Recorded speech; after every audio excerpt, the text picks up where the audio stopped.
Next is a morning walk conversation with His Divine Grace, A.C. Bhaktivedanta Swami Prabhupada, recorded on November 12, 1975, in Bombay, India.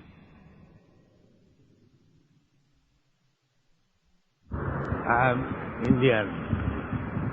I am American. More important, I am a human being and others are lower animals. That is the greatest Abhiman. That is also. Abhiman. That is also what is called false ego. Human being or animal, they are not different because the body is made of the same ingredient.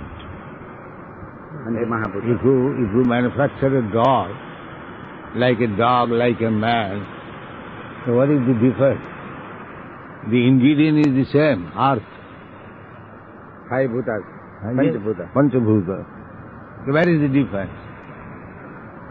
A man who knows will see so many dolls made of earth. You know, they are all earth. Ekattam manupashyata. Brahma bhuto prasanna.